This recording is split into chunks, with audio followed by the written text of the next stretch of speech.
Hello, I'm Matthew from Ludovox, and today I'm going to give you an overview of a prototype. So this is Bellum. So it's a prototype, no component is final, the hard tokens are definitely not, but the rules are.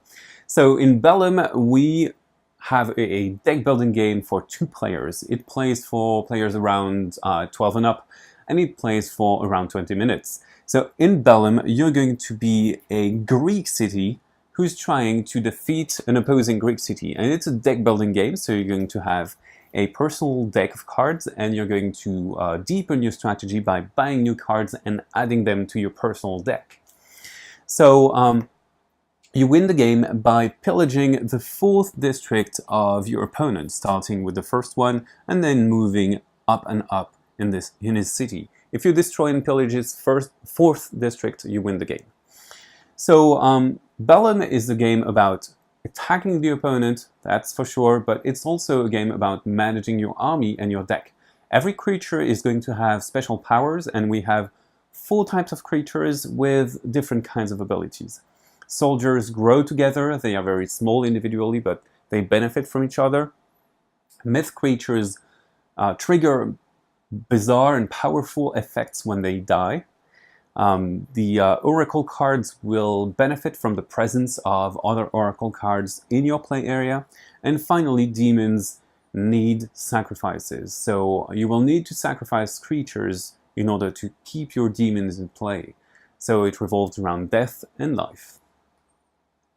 You are going to be able to buy cards from 4 Olympus stacks, which are pre-made, then shuffled. So we have 4 different stacks, but these are legend stacks, so you can access them when a stack has been depleted. So if this Oracle Olympus stack has been emptied, you can buy Medusa or Cerberus, so very powerful and mythical cards. So how to buy cards then? So to buy cards, you will play and discard cards from your hand. So instead of playing the cards, so for example, I could play this Chimera here, but instead of playing this Chimera into my army, I could probably buy Nessus the Centaur. So Nessus has a price, and the price is indicated on the bottom of the card. Sometimes the price is an empty circle. If it's an empty circle, I can discard any card from my hand to acquire the card. If it has a color and a symbol, I have to match it. So it is a faction symbol. So to acquire Nessus, I need to discard a myth creature. So I can discard a myth creature, buy Nessus, and create my strategy like this. So in this game, you're going to be able also to play spells. You don't have only creatures.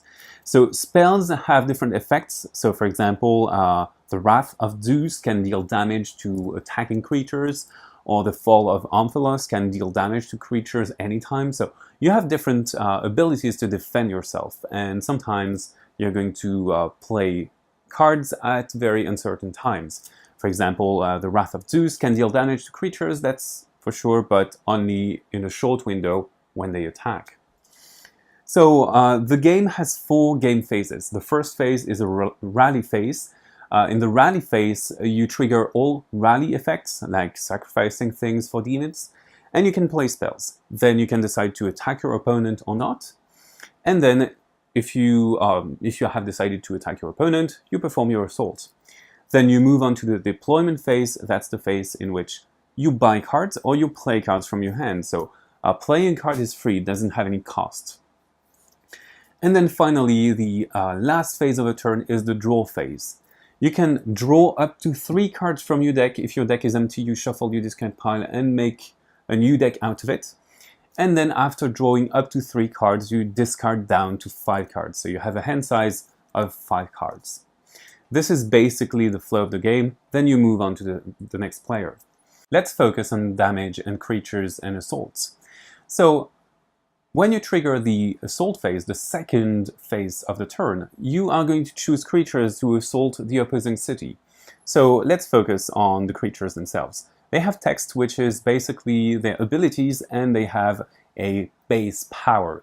This power is how much damage they will deal, but it is also their life. So if Yama here, with 2 power, gets 1 damage, it will have 1 life and 1 damage for the next round, so it gets weakened by wounds.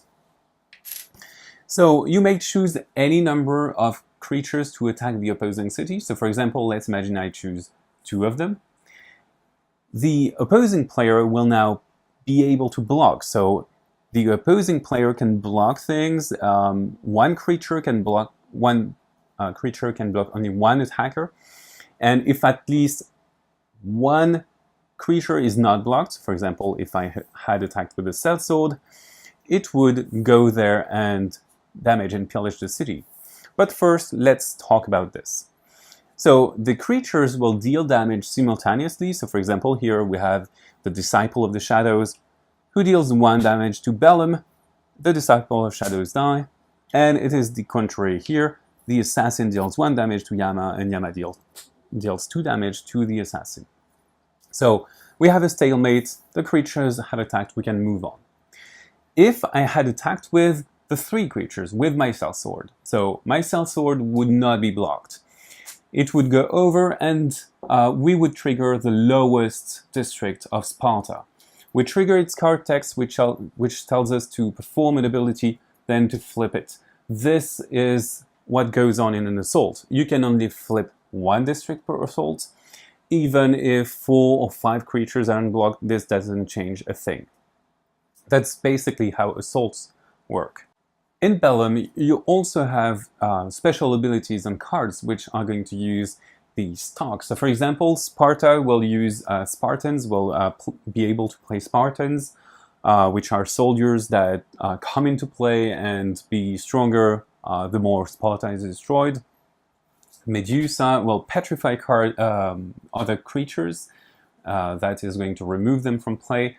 The Minotaur will put Labyrinth card on top of people's decks, which are going to be useless cards. So this is very unique. Every card is almost unique. Some cards are flip cards. So for example, Charybdis can turn into Scylla, and Scylla can turn into Charybdis when it dies. Also, Cerberus could be flipped, it could become Styx, and then it could come back and haunt the other players. So a lot of cards like this Rite of Passage are cards that are going to impact the game with novel and different effects.